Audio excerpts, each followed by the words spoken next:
ئەمێ لەسەر ئەو هێرشانی تورکیا قسە بکەم کە لە 2 ساڵی ڕابردوودا تاکو ئێستا بە تایبەتی لە 26 نیسانی ئەم ساڵەدا بە تایبەتی هێرشێکی توندی کردوتە سەر باشووری کوردستان. ئێمە وەکو خۆمان بەڕاستی ئیدانەی ئەو هەموو هێرشانی تورکیا ئەکەین بۆ سەر باشووری کوردستان. دیارە باشووری کوردستان یەکەم تەجروبە لە دوای 2005ەوە کە بووینەتە خاوەنی هەرێمێکی کوردستان. پێویستە ئەم هەرێمە بە هەموو لایەکمانەوە بە هەر چوار پارچەی کوردستانەوە ئەم پارچەی کوردستانە بپارێزین، بەڵام لەگەڵ ئەوەیەدا کە ئەبینین دەوڵەتی تورکیا تەداخلی مباشری هەیە بۆ سەر هێرشەکانی بۆ سەر باشووری کوردستان، بۆ سەر گوندەکانمان، بۆ سەر ئەو ناوچانەی کە بەڕاستی لەژێر دەستی هەرێمی کوردستاندایە بەبێ ڕەچاوکردنی ئەوەی کە بڵێ دانیشتوانی تایە، خەڵک تیا ئەژیژن و مناڵی تاژی، ئەبینین کوشتارێکی زۆر شەیدبوونێکی زۆر لەو گوندانەدا ئەبینینەوە کە ئەمە جێگەی نیگەرانی هەموو لایەکمانە. بەڕاستی پێویستە هەرێمی کوردستان، پەرلەمانی کوردستان و لە هەمان کاتدا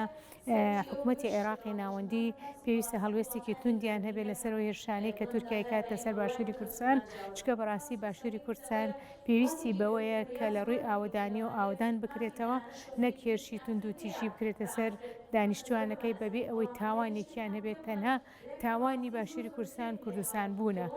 کوردبوونە، نەتەوەییە. پچی پێویستەکە کە دەوڵەتێکی دراوسێ بێت بەڕاستی سنووری خۆی ببەزێنێت بێتە پارچەیەکی تری کوردستان، کە ئەم پارچەیە پێویستی بەوەیە کە لە هەموو بوارەکاندا ئاوەدانی پێ بەخۆیەوە ببینێ، هاوکاری بکە. لە جیاتی هاوکاریکردن دێ بڵێن خاکەکەمان، نیشتیمانەکەمان،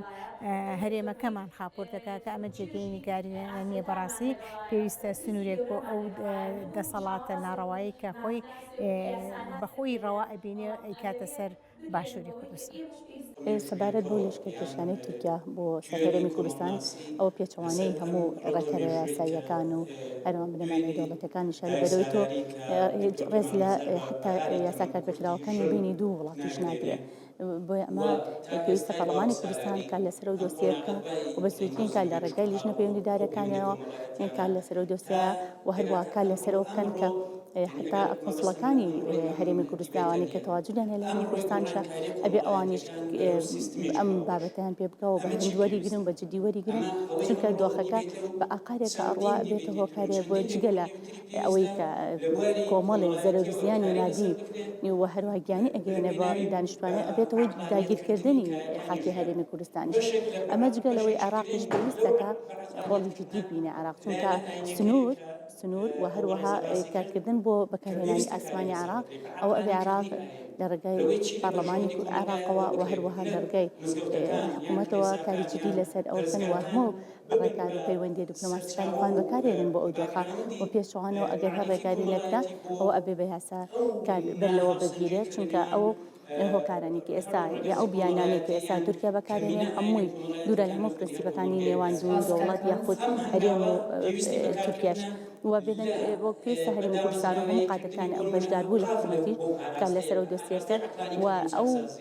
بێنبوونەی عێراق و پەرلەمانی کوردستان و حکوومەت ئەبێتە هۆکارێ بۆ لێدان لە هەرێمی کوردستانیش بۆ تێدانی قەوارەی هەرێمی کوردستان. بۆ ئەمانە هەمووی پێویستە کاری لە جدی لەسەرکرێ و گروپی فشاریش هەیە کە ئێستا لە هەرێمی کوردستان کار لەسەر ئەو دۆسیان ناکەن، ئەوانیش پێویستە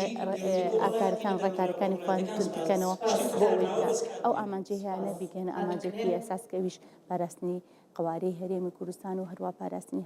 هەر چوار پاشکە هەرێمی کوردستان هەر کەسە لە هەرێمی کوردستانە بێ ڕێز لە گیراو بێ و عێراقیش بێ ڕێز لە سنووری هەرێمی کوردستان بێ و ڕێگانیان هیچ حکوومەتێکی کە ئەو سنوورە بەزێنێت. بەداخەوە هەنگاوانەی کە بینی ئێستا تورکیاکەیە هەمووی دووبارە بوونەوەی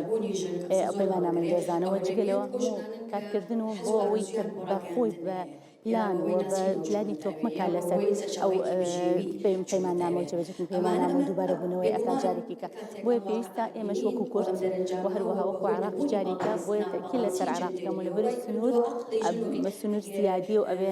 عێراقیش ڕۆڵی جدی هەبێتەوە کاری لەسەرکە و ئێمە پێشووتریش کە لە خولی چوارەم پەرلەمان بووین سەردانی پەرلەمانی ئیتحادیە ئەوروپیمان کرد، لەوێش زۆر بە جدی و ڕاشکاوانە کارمان لەسەر ئەم دۆسیەیە کرد و داوامان کرد پێویستە ئەوانیش ڕۆڵی خەڵی جدی ببینن لەسەر دۆسییانەوە لەشکی کێشانی تورکیا بۆ سەردەمی کوردستان. بەڕاستیەوەی پەرلەمان پێویستە هەڵوێستی جدیتری هەبێ تەنها لە چوارچەوەی بەیاننامەیانە بێت لە ڕێگەی لێپرسینەوە بە دوواداچوون بێ لێپرسینەوە بە دوواداچوون لە ڕێگای لیژنەکان و لە ڕێگای وانکردنی وەزیرە پەیوەندیدارەکانە بۆ ئەو پرسە بۆی ئەمانە هەردووکیان دۆخاڵی زۆر گرنگن کە بە پەرلەمانی کوردستان کاری جدی لەسەر بکات.